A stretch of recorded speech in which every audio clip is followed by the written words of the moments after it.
반갑습니다. 주식으로 세상 이해하기입니다. 만약 여러분이 지난 20년간 중국의 경제 성장률이라는 단 하나의 공식으로 원자재 시장을 분석해 오셨다면요. 오늘 이 내용은 여러분의 관점을 완전히 뒤바꿔 놓을 겁니다. 왜냐? 그 공식은 이제 완벽하게 폐기 처분됐기 때문입니다. 거대한 체제 전환, 즉 레짐 시프트가 이미 시작됐습니다. 지금부터 이 새로운 현실을 데이터로 하나하나 증명해 드리겠습니다. 자, 지난 20년간 우리가 써왔던 교과서는요. 이 왼쪽에 보시는 것처럼 정말 놀라울 정도로 단순했습니다. 중국의 공장이 돌아가면 원자재 가격이 올랐고 멈추면 떨어졌죠. 아주 간단했습니다. 하지만 오른쪽에 새로운 교과서를 한번 보시죠. 2026년 이후의 세계는요. 게임의 룰 자체가 다릅니다. 이제 가격을 움직이는 핵심 변수는 경제 성장률이 아니에요. 지정학적 충돌, 그리고 국가의 생존을 건 전략적 비축입니다. 이 낡아 빠진 지도를 들고 계속 황해하겠다는 건 글쎄요, 이제는 생존의 문제가 될 겁니다. 네, 맞습니다. 이게 바로 우리가 마주한 새로운 현실입니다. 데이터가 우리에게 말해주는 이 시대의 이름은 명확해요. 바로 전쟁과 비축의 시대입니다. 이제 원자재는 더 이상 경제 성장의 부산물이 아닙니다. 국가 안보, 그리고 생존 그 자체가 되어버렸어요. 그리고 이 변화의 동력은 그 어떤 경제 예측 모델보다 훨씬 더 강력하게 시장을 뒤흔들기 시작했습니다. 그렇다면 말이죠. 이 엄청나게 판돈이 커진 새로운 게임에서 주요 강대국들은 지금 어떤 패를 만지작거리고 있을까요? 이 거대한 체스판 위에서 핵심 플레이어들이 어떤 전략을 펼치고 있는지 지금부터 데이터를 통해 직접 확인해 보겠습니다. 가장 먼저 링 위에 오른 선수는 미국입니다. 프로젝트 볼트, 이름부터가 아주 비장하죠. 핵심 금속 61분을 국가가 직접 사서 쌓아두겠다는 겁니다. 이건 사실상 우리 방위산업, 반도체, 배터리 공급망이 이렇게나 취약합니다 라고 스스로 인정한 셈이에요. 여기서 진짜 중요한 포인트는 이 국가 차원의 전략적 매수가 시장에 갑자기 없던 거대한 수요, 말 그대로 블랙홀을 하나 만들어낸다는 겁니다. 기존의 공급망은 이걸 감당할 수가 없게 되는 거죠. 자, 이 타임라인 한번 보시죠. 여기서 정말 흥미로운 건 바로 중국의 움직임입니다. 중국은 겉으로 드러내지 않고 아주 조용하지만 정말 집요하게 에너지 생명줄을 비축하고 있어요. 제 모델링상으로는 2025년이 되면 하루에 무려 80만에서 100만 배럴의 원유를 시장에서 그냥 진공청소기처럼 빨아들일 것으로 보입니다. 이게 무슨 뜻일까요? 이건 단순히 미래의 충격에 대비하는 방파제를 쌓는 걸 넘어서요. 시작에 보이지 않는 강력한 가격 하방 경직성을 만들어내는 거나 마찬가지입니다. 그리고 이 차트는 유럽의 위태로운 상황을 너무나도 명확하게 보여줍니다. 5년 평균치와 비교했을 때 2026년으로 갈수록 천연가스 재고 수준이 눈에 띄게 줄어드는 게 보이시죠? 이게 무슨 뜻이냐면요.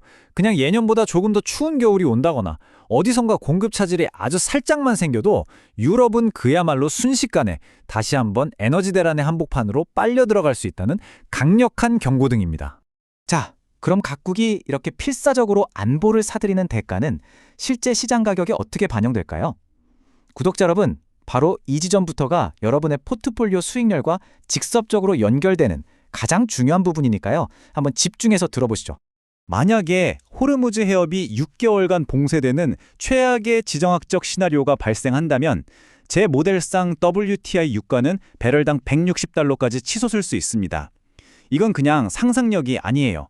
현재의 빠듯한 재고와 공급망 데이터를 기반으로 한 냉정한 시뮬레이션 결과입니다. 지난 10년 동안은 우리가 감히 상상조차 할 수 없었던 유가 레벨입니다. 금가격 전망은 한술 더 뜹니다. 온스당 5,800달러. 여기서 오해하시면 안 됩니다. 이건 개인 투자자들이 몰려들어서 만드는 투기적인 가격이 아니에요. 이 숫자의 진짜 의미는요.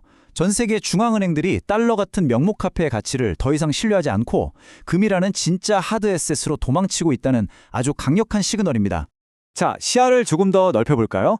이 표를 보면 방향성은 의심의 여지가 없습니다. 유가, 금뿐만이 아니죠. 경제의 혈관이라고 불리는 구리, 산업의 뼈대인 알루미늄까지 주요 원자재 전반에 걸쳐서 구도적인 상승 압력이 나타나고 있습니다. 데이터가 우리에게 말하는 건 단 하나입니다. 이건 일시적인 유행 같은 게 아닙니다. 거대한 패러다임, 즉 레짐 시프트가 이미 시작됐다는 명백한 증거죠. 하지만 제 20년 경험으로 볼 때 이렇게 완벽해 보이는 강세돈 뒤에는 언제나 모든 것을 한 방에 무너뜨릴 수 있는 치명적인 리스크가 숨어 있습니다. 이번 원자재 슈퍼사이클을 멈춰 세울 수 있는 리스크 역시 단 하나입니다. 하지만 그 파괴력은 여러분의 상상 이상일 수 있습니다. 여기서 진짜 중요한 포인트는 바로 이겁니다. 이 사이클을 멈추게 할 리스크는 수요가 부족하다 이런 뻔한 이야기가 아니에요. 진짜 리스크는 바로 에너지 가격이 너무 빠르게 너무 높이 올라버려서 중앙은행이 인플레이션이라는 괴물을 잡기 위해 결국 긴축이라는 망치를 다시 꺼내들게 만드는 바로 그 상황입니다. 역설적이게도 이 엄청난 원자재 랠리의 강점 그 자체가 스스로를 파괴하는 아킬레스건이 될 수 있다는 겁니다. 자, 이 연쇄 반응이 어떻게 터지는지 한 단계씩 짚어보죠. 이건 모든 투자자분들이 정말 머릿속에 각인해 두셔야 하는 시나리오입니다. 첫째, 고유가가 인플레이션을 계속 부채질합니다. 둘째, 미 연준은 금리를 내리고 싶어도 내릴 수가 없는 매파적인 스탠스를 유지할 수밖에 없게 되죠. 셋째, 미국의 높은 금리는 강달러 현상을 불러옵니다. 그리고 마지막 넷째, 이 막강한 달러가 미국을 제외한 다른 모든 국가의 원자재 수입 가격을 폭등시켜서 수요를 파괴하고 결국 이 거대한 사이클의 엔진을 꺼버리는 겁니다. 자, 그럼 이 전쟁과 비축의 시다라는 거친 바다에서 우리는 도대체 어떤 생존 전략을 짜야 할까요? 이 강력한 달러라는 리스크를 관리하면서 동시에 이 거대한 흐름에서 기회를 잡을 수 있는 포트폴리오는 어떻게 구성해야 할까요? 구독자 여러분, 그래서 여러분의 포트폴리오 전략이 그 어느 때보다 중요합니다. 4가지 핵심 생존 전략을 제안합니다. 첫째, 이제는 지정학 리스크가 경제 지표를 압도하는 체제 전환의 시대라는 현실을 인정하는 것에서 모든 전략이 출발해야 합니다. 둘째, 국가 안보와 에너지 전환의 심장부라 할 수 있는 구리, 핵심 광물, 에너지 같은 전략 자산에 대한 노출을 늘려야 합니다. 셋째, 이 모든 사이클의 비상 브레이크 역할을 할 미국 달러 인덱스 DXY를 여러분의 가장 중요한 리스크 관리 지표로 삼으십시오. 그리고 마지막으로 이 거친 파도를 견뎌낼 유일한 배는 결국 강력한 현금 창출 능력을 가진 기업이라는 점을 절대로 잊지 마십시오. 변동성이라는 파도가 덮칠 때 가장 먼저 부서지는 건 현금 흐름이 약한 배부터거든요. 마지막으로 이 말을 꼭 기억해 주셨으면 합니다. 시장은 예측의 영역이 아니라 대응과 생존의 무대입니다.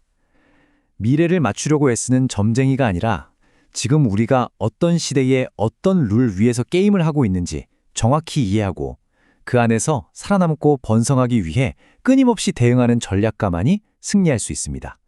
그것이 바로 이 전쟁과 비축의 시대를 이기는 유일한 방법입니다.